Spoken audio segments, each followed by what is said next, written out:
Alors, les pickpockets commencent à en méfier. Nous avons invité sur ce plateau ce monsieur que vous allez applaudir, Sébastien Mosser, qui est magicien. Bonsoir. Et donc, qui connaît toutes les pratiques des pickpockets. Alors, en 2 mots, avant de nous faire une petite démonstration, est-ce les mêmes techniques pour les professionnels comme vous, les artistes, ou pour les voleurs? Alors c'est pratiquement les mêmes techniques, l'essentiel étant que de toute façon pour être un bon pickpocket, il faut quoi qu'il arrive pratiquer le détournement d'attention. Nous les magiciens, on a la chance de pouvoir par contre, contrairement aux pickpockets voleurs, qui doivent se faire le plus discret possible pour ne pas se faire prendre, on a la chance de pouvoir jouer et détendre l'atmosphère en jouant avec les gens, en étant très proche d'eux et en faisant tout un cinéma, tout un pataquès pour arriver à leur voler des choses. Alors Pierre, vous allez maintenant regarder, parce que tous vous avez applaudi, vous regardez ce sujet, vous passez une bonne soirée, amis du public, mais vous ne le savez pas. Mais vous avez été la vedette d'un film que vous allez découvrir, car ce monsieur s'est fait passer pour celui qui place nos amis téléspectateurs et spectateurs ici ce soir, et certains d'entre eux se sont fait piquer quelque chose. Et nous avons tout filmé, ça date d'il y a à peine 40 minutes, quand ils se sont installés. Regardez ces images, vous allez vous reconnaître, hein, vous allez voir, vous êtes bien filmés, on y va. Alors, est-ce qu'il est là, ce monsieur? On le verra dans quelques instants. Ah ben, je le vois. Il vous manque rien, monsieur? Vous nous le direz dans quelques instants. Regardez comme c'est fort. C'est extraordinaire. Il détourne l'attention. Et c'est la montre, hein. Le bras droit est en train de travailler. Et hop là, la montre est dans la poche. Ça, c'est le premier client. Attendez. Regardez, là aussi, c'est fantastique. Madame s'est reconnue. Et oui, madame, il vous serrait le bras amoureusement. Il vous a placé, regardez, les doigts vont agir. Et hop, une montre en moins. Ça fait 2. Et enfin, peut-être un troisième. Encore une dame. Et oui, hein, c'est bien ça. Vous détournez leur attention, vous appuyez sur un autre point du corps. On appuie, puis surtout c'est un détournement d'attention. Et voilà, et 2, 3. Voilà. Alors là, c'est bientôt. Donc évidemment, c'est le jeu. Nous n'allons pas vous rendre vos montres parce qu'il fallait faire attention, c'est bien normal. Oui, c'est bien pour vous. Alors qu'est-ce qu'on avait d'autre, on en a? Oh là là, j'ai fait mon marché en fait. Hein. Alors déjà, je voudrais savoir où est Michel parce que j'ai son portefeuille. Hein. J'ai regardé son permis de conduire, donc Monsieur Michel pourrait venir. Michel s'est fait piquer son. Voilà, Michel, Voilà. on a un portefeuille. Qu'est-ce qu'on fait? On va les poser là, puis les gens viendront les chercher Bien sûr, après. hein, Voilà. une petite carte de Alors ça métro. peut paraître surprenant, mais j'ai même commencé de toute façon avant, quand les gens n'étaient pas encore sur le plateau, j'ai pris une ceinture. C'est pas vrai. Donc s'il y a une dame qui a perdu son pantalon, vous étonnez pas, c'est parce que j'ai votre ceinture, madame. Elle a peut-être pour Didier, ça peut l'intéresser. Ah voilà, je vous la laisse. Alors, en plus. vous J'ai un savez ce qu'on va peigne. faire?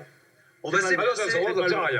On va se déplacer, vous allez nous montrer maintenant parce que c'est quand même intéressant pour Voilà. tout le monde de savoir comment ça se passe dans les transports en commun, d'accord? Absolument. Alors, Pierre, si vous voulez bien, on va faire 2 mètres. On va aller dans un pseudo-autobus métro qui est là. Voilà, vous sortez du théâtre. On est comme ça. On est Didier. C'est quand vous voulez. Hein. Ah d'accord. Vous prenez le train parce qu'il ne va pas attendre. Venez mon vieux, venez vous faire piquer un truc, il n'y a pas de Moi, raison. j'ai l'habitude des transports en commun. Mettez-nous un bruit de métro éventuellement. Envoyez-nous une odeur de transpiration aussi. D'abord, l'essentiel, c'est que le pickpocket repère déjà ses victimes avant, sur le quai, il reste comme ça contre le mur tranquille, il se fait le plus discret possible, et il regarde par exemple, il s'aperçoit que Pierre Arditi a mis sa carte de crédit dans sa poche. Alors sous couvert d'un journal, le pickpocket est toujours quelqu'un qui met les gens en confiance pour pas être accusé de vol, ils ont un comportement très Il vous a très repéré, il n'arrête empathique. pas de vous regarder. Voilà, ouais, je vois ça. Et garçon, donc vas-y. là, alors évidemment, on est tous très près les uns des autres. Les gens se touchent tous, sont contactés un peu de partout, derrière, devant, un peu partout. Donc une main de plus à côté, vous voyez, ne choque pas puisque les gens se bousculent dans tous les sens et qu'on fait pas À quoi attention. sert le journal? Alors là, le journal sert en fait à couvrir le geste et à cacher les angles de vue parce que par exemple, quelqu'un comme Didier, qui en plus à l'œil, je le connais, pour repérer ce genre d'arnaque, vous cachez, vous mettez comme ça. Je me mets par exemple contre Pierre Arditi pour que personne derrière ne puisse voir ce que je fais. Je mets le Donc, vous journal êtes sûr que c'est sa simplement carte comme bleue que vous lui piquez parce que vous Et- n'êtes pas me fâcher avec lui là. Et non, d'ailleurs, tiens, c'est une petite surprise, c'est sa carte d'identité. Ah, très bien. Voilà. Et Vous avez senti quelque chose? voilà. Un petit peu, quand même. Franchement, pas grand-chose. Allez, avancez. On est là, on est là. Le principe. Attendez, 2 secondes. On était en Péra, vous descendez. Hop.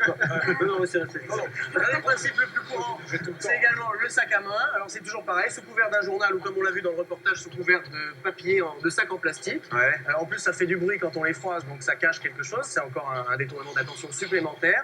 Alors on peut très bien faire semblant de lire son journal, voyez-vous, par exemple, on est là, tranquille. Alors on a le journal dans la main droite, on se met contre quelqu'un. De toute façon on est comme ça, la dame ne se méfie pas. Je change de main discrètement, j'ouvre le petit aimant qui est là avec le flap du Du sac. sac.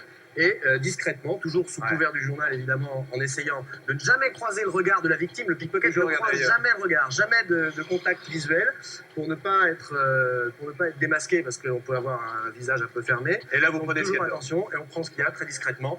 On va aller s'asseoir quelques instants maintenant. Hein, donc les conseils, Pierre, vous avez compris. En général, ils utilisent, ils se cachent avec un journal. Comme vous voyez quelqu'un qui a un journal maintenant, vous partez. Vous auriez pu aussi me piquer mon portable ici, hein, ça arrive souvent. Puis effectivement, simplement, par exemple, en montrant comme ça une direction ou en passant, en bousculant, on peut prendre... Les conseils en 2 mots, Isabelle. Déjà, il faut savoir que ce qui se passe dans le métro, ça reflète généralement ce qui se passe à l'extérieur. C'est-à-dire On va féliciter et applaudir très fort Sébastien Mossier qui est un Merci beaucoup. Là, le but du jeu, c'était pas la machine, mais je peux vous dire qu'il nous a fait quelques tours en antenne. Il ira très loin. Sébastien Mossier, merci. Merci infiniment, bonsoir. Et merci une nouvelle fois